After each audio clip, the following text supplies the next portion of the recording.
It's not every day that you find yourself in the back of a police car, the cold, unforgiving steel of handcuffs digging into your wrists, with an officer staring at you through the rearview mirror as if you've just masterminded a heist on the Federal Reserve.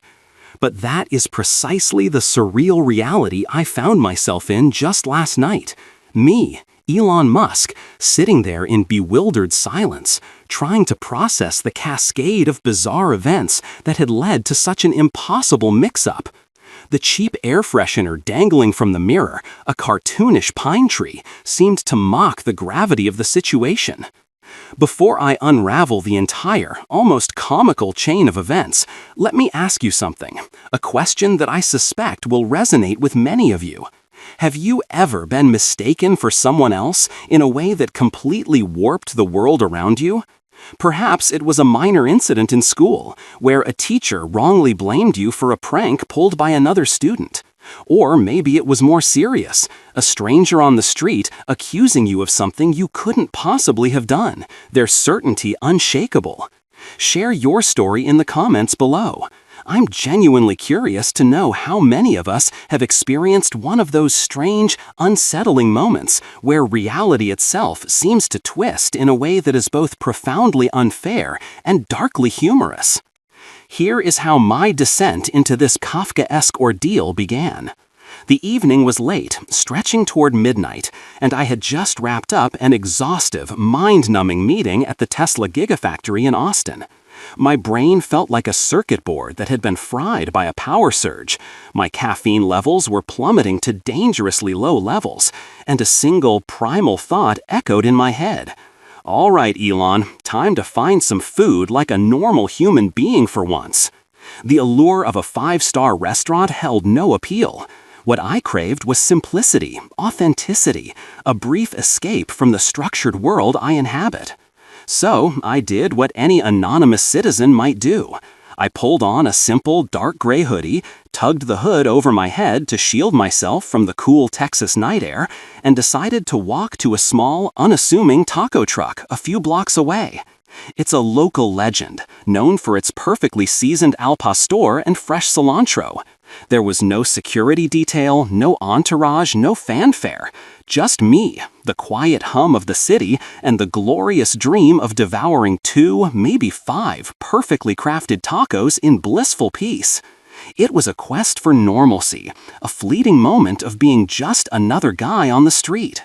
What I was blissfully unaware of, however, was that a mere 20 minutes earlier, someone in that very same neighborhood had allegedly committed a string of petty thefts.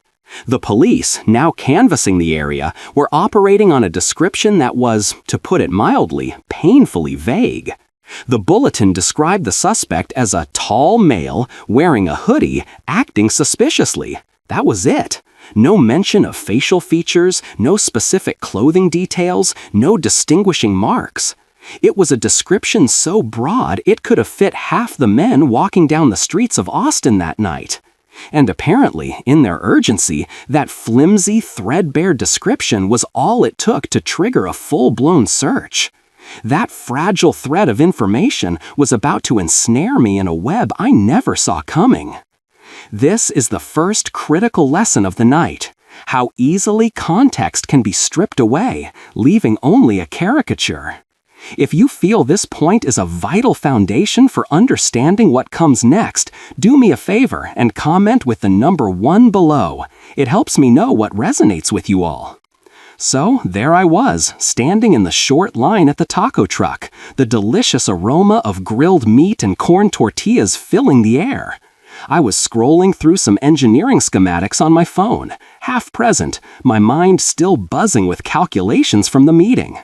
Suddenly, I felt a firm, authoritative tap on my shoulder. I turned around, a flicker of annoyance giving way to mild curiosity, half expecting to see a fan, perhaps a student from the nearby university, asking for a selfie. Instead, I found myself face to face with 2 police officers whose expressions were carved from stone. They were all business, their eyes scanning me with a detached, professional intensity that immediately set my nerves on edge. One of them, the taller of the two, spoke in a low, even tone that brooked no argument. "Sir, we need you to step outside the line." For a split second, my brain refused to compute. This had to be a prank. Perhaps one of my more mischievous friends at SpaceX, like Jared Isaacman, had set this up as an elaborate joke. Maybe there was a hidden camera somewhere, filming for some late-night comedy show. I even managed a small, disbelieving chuckle. "What's this all about, officers?" I asked, trying to keep my tone light. They didn't laugh. Their faces remained cold, impassive, their posture rigid. And in that chilling moment of non-reaction, the reality of the situation crashed down on me with the force of a physical blow. This was not a joke. This was real. "Sir," the taller officer repeated, his voice losing any trace of patience, "you match the description of a suspect we're looking for. We need to ask you a few questions." Now, here's a strange phenomenon of the human psyche. Even when you know, with absolute, unshakable certainty, that you have done nothing wrong, your mind immediately begins to race through a litany of worst-case scenarios. It's an involuntary, primal response. What if they don't believe me? What if this misunderstanding spirals into something much larger? What if someone with a smartphone snaps a picture, and by morning, the headlines explode with wild, baseless speculation? In an instant, the simple act of buying a taco had become a high-stakes negotiation for my own reality. 5 minutes later, I was standing by the side of their patrol car, my hands cuffed behind my back. The metal was cold against my skin, a stark, physical reminder of my sudden loss of freedom. The small crowd from the taco truck was now pressed against the window, their faces a mixture of curiosity and suspicion. To them, I wasn't a CEO seeking a late-night snack. I was a spectacle. It must have looked like they had just caught a criminal red-handed, pulling off some kind of desperate late-night crime. In reality, I was just hungry, exhausted, and now profoundly humiliated. If you have ever had that sinking feeling where you're trying to explain something obvious and true about yourself, and the person you're talking to simply refuses to believe you, I want you to multiply that frustration by 1,000. That was the mental space I was in. The chasm between my reality and their perception of it felt impossibly wide. As the officers guided me into the back of their car, one of them offered a hollow reassurance. "Don't worry, sir. It's probably just a misunderstanding we need to clear up." But the second that heavy door slammed shut, sealing me inside the cramped, sterile space, the world shifted on its axis. I wasn't Elon Musk anymore, the founder of Tesla and SpaceX. In that moment, I was just a suspect. And suspects, I was quickly learning, do not get the benefit of the doubt, no matter how much their stock portfolio is worth. Have you ever been in a situation where your identity was completely misunderstood? Not just your name, but who you are as a person. Tell me about it in the comments. These stories remind us that identity is far more fragile than we think. And if you find value in exploring these deeper human experiences, please consider hitting that subscribe button and turning on notifications so you won't miss what we uncover next. The drive to the station felt both agonizingly endless and absurdly short. The silence in the car was thick, punctuated only by the crackle of the police radio. I tried to inject some levity to break the tension, hoping that reason would prevail. "Hey, listen," I said, leaning forward as much as the cuffs would allow. "I'd really like to finish ordering those tacos. Can we please just clear this up quickly?" There was no response. The officer in the passenger seat didn't even turn his head. I tried a different approach, listing my credentials like a resume. I mentioned SpaceX, Tesla, Neuralink, hoping a name drop would trigger some recognition. Still nothing. Then, the officer driving glanced at me in the rearview mirror, his eyes weary and skeptical. "Sir," he said flatly, his voice devoid of any emotion, "impersonating a public figure isn't going to help your case."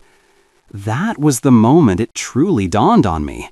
The sheer, breathtaking absurdity of it all. They didn't just think I was a criminal.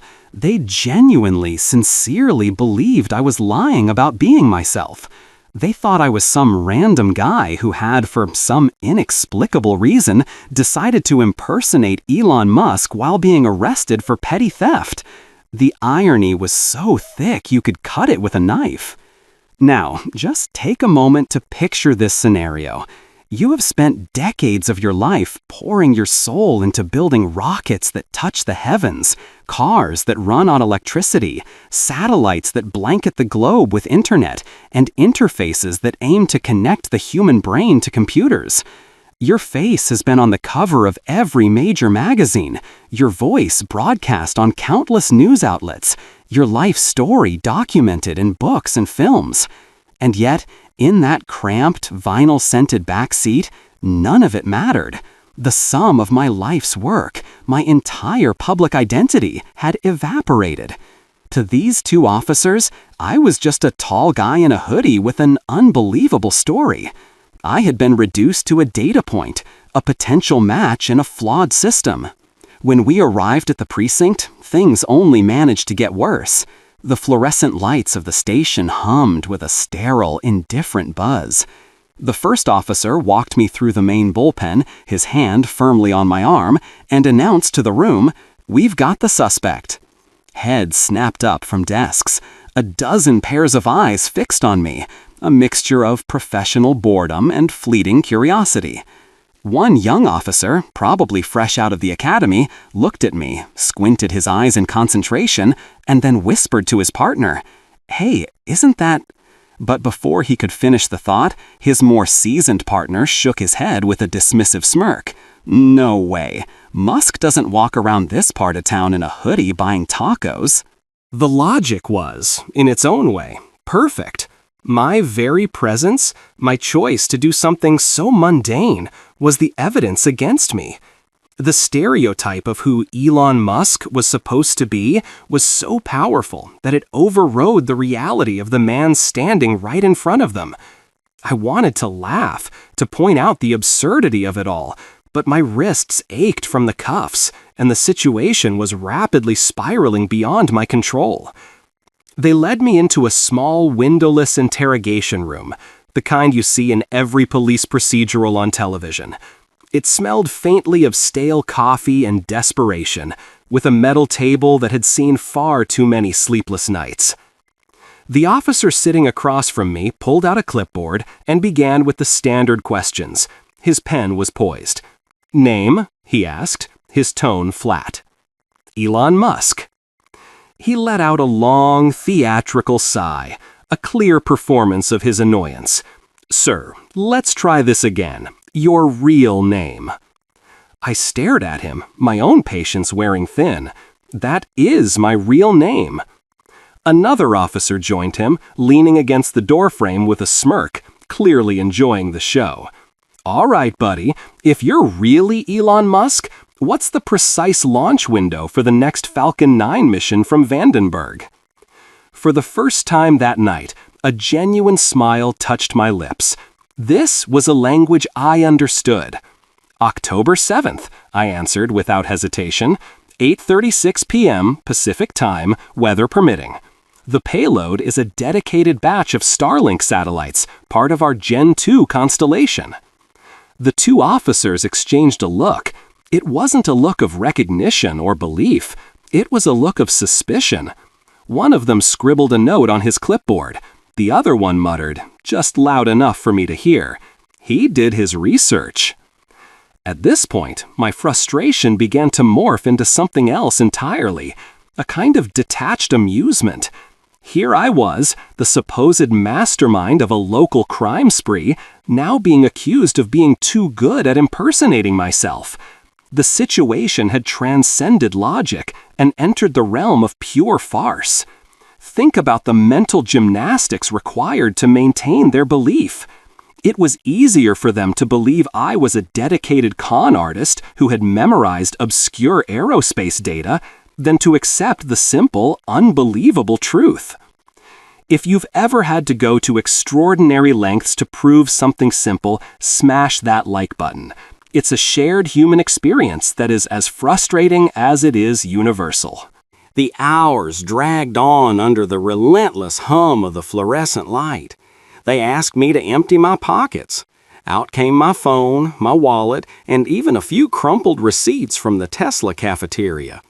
One of the officers picked up my driver's license, holding it up to the light as if expecting it to dissolve. "Fake ID," he muttered, tossing it onto the table. "This is a pretty elaborate setup, I'll give you that."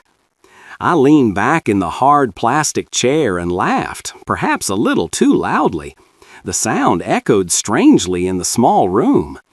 "Do you honestly believe," I asked, "that someone would go through the immense trouble of creating fake Tesla receipts, forging a high-quality California driver's license, and memorizing rocket launch schedules, all for the grand prize of standing in line for street tacos?"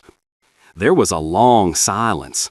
Then the officer who seemed to be in charge said with complete sincerity, "Stranger things have happened."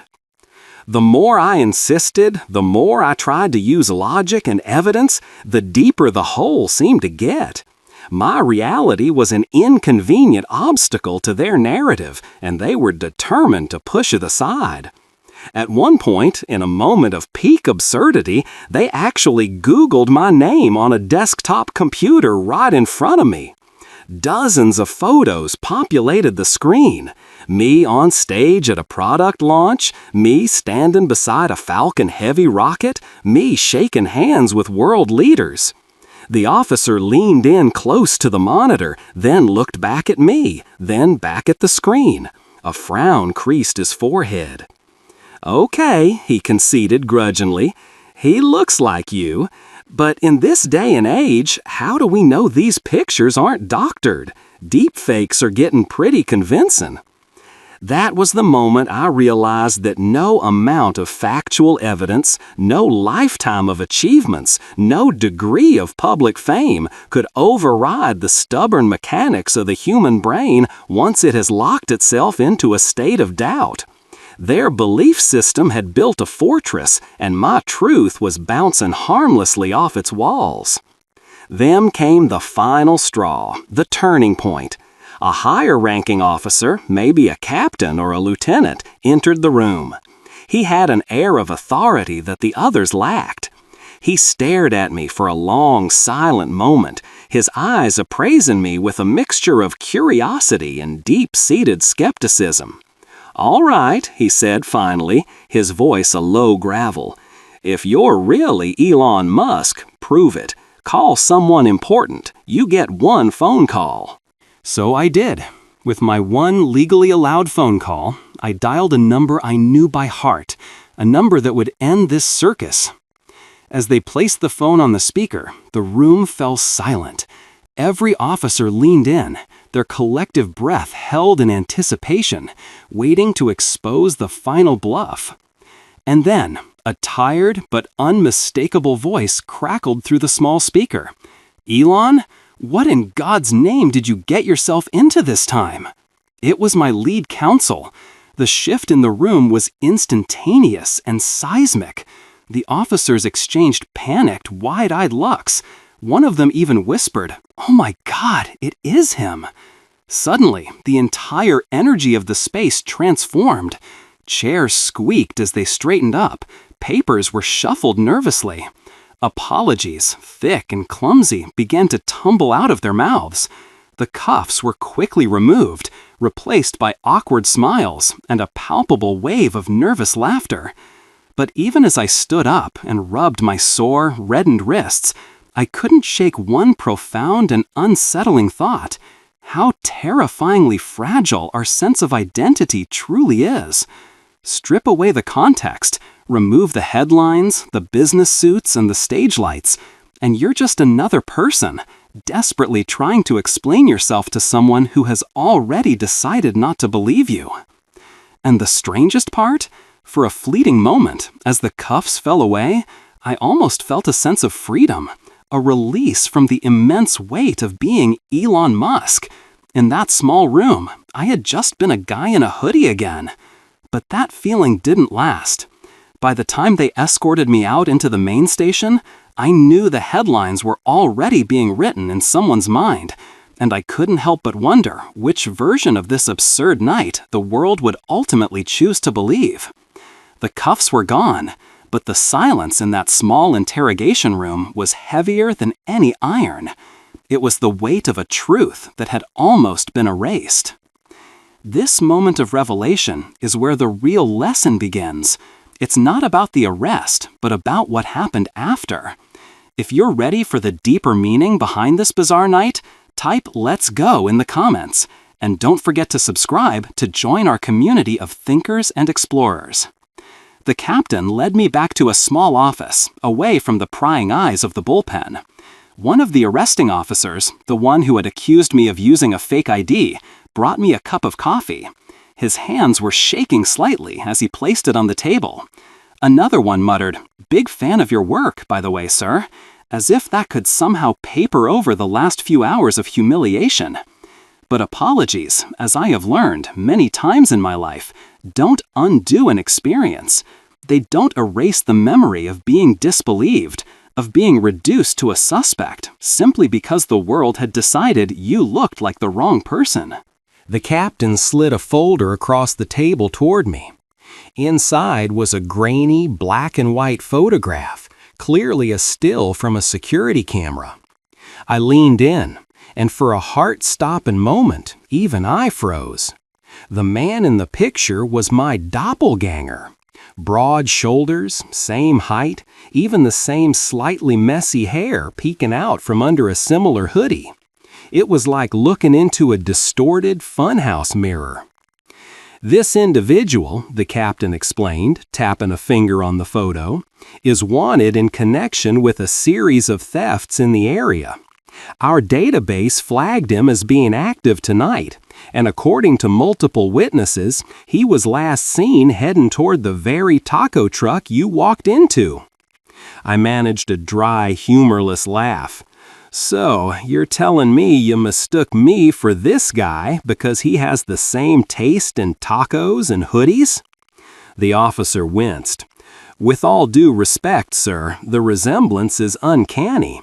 Combine that with the location, the timing, and, well, our system flagged you as a high-confidence match." I crossed my arms, leaning back. "High confidence?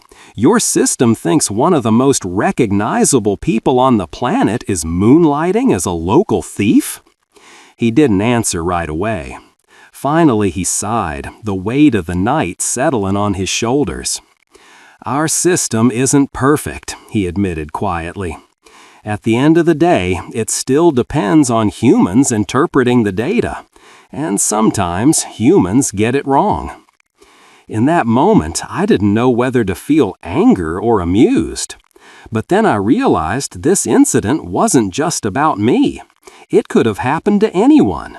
It could have happened to someone without a high-powered lawyer on speed dial, someone without the name recognition to eventually, painstakingly, claw their way back to the benefit of the doubt.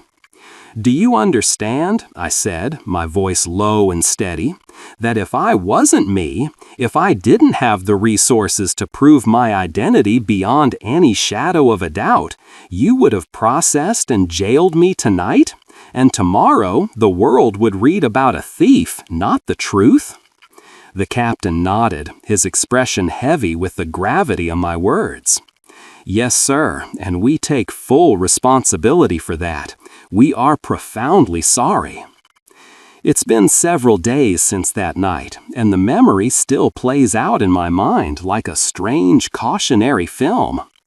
I keep wondering if they ever caught him, the real suspect, my uncanny twin who was supposed to be in that exact place at that exact time.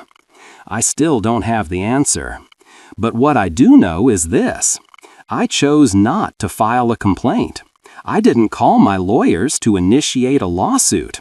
I didn't demand that someone be fired or publicly reprimanded for what happened. I could have. People in my position often do. But I didn't. Because at some point during those long hours of replaying everything in my mind, I realized something essential. Everyone makes mistakes, even those in uniform whose job demands precision and authority. Their mistake could have ended badly, but it didn't. I walked away with rattled nerves and a surreal story to tell. And it hit me that this wasn't about pride or power. It was about recognizing the shared humanity, even behind the badge. Those officers weren't flawless robotic guardians of the law. They were people, operating on incomplete data, under pressure, and they made a significant error in judgment. We live in a world that is incredibly quick to judge, quick to condemn, and quick to demand an impossible standard of perfection from others, especially those who serve the public. But perfection is a myth. It doesn't exist in engineering, in business, or in life. Mistakes are inevitable. The true test of character isn't whether we avoid failure, but whether we can admit it, learn from it, and perhaps most importantly, forgive it in others. So I didn't seek revenge. Instead, I took a step back and tried to see it from their perspective. If there's one thing I've learned from launching rockets, where the margin for error is razor thin, it's that humility is not a weakness. Humility is a superpower. It's the essential reminder that no matter how much we achieve, no matter what we build, we are all fundamentally human. We are all fallible. And maybe that night was the universe's strange, inconvenient way of reminding me of that simple, profound fact. Because when the lights go out, when the titles fade, when the net worth becomes irrelevant, we are all just left with ourselves. People who stumble, who learn, and who desperately need grace, both to give and to receive. The moral of this strange story is timeless.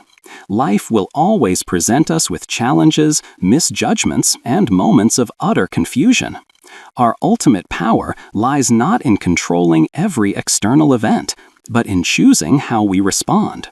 By embracing empathy, patience, and understanding, we can transform even the most negative experiences into powerful lessons that shape our character and strengthen our resilience. Mistakes will happen. Misunderstandings will occur. But how we navigate them with grace, clarity, and humanity is what truly defines us. I hope this reflection serves as a reminder that even in situations where you feel powerless or misunderstood, there is always an opportunity to learn, to grow, and to act with integrity. Have you ever been in a situation where everything went wrong, yet your only choice was to remain calm and see it through? How did you respond, and what did you learn about yourself in that process? Sharing your story might help someone else realize they too can find clarity and strength even when life seems completely and utterly unpredictable. Share this with someone who might need a reminder that we are all human, that mistakes happen, and that our response is our power. And please, subscribe if you want to continue exploring how we can navigate life's uncertainties together, turning moments of chaos into lessons of profound resilience. Thank you for listening.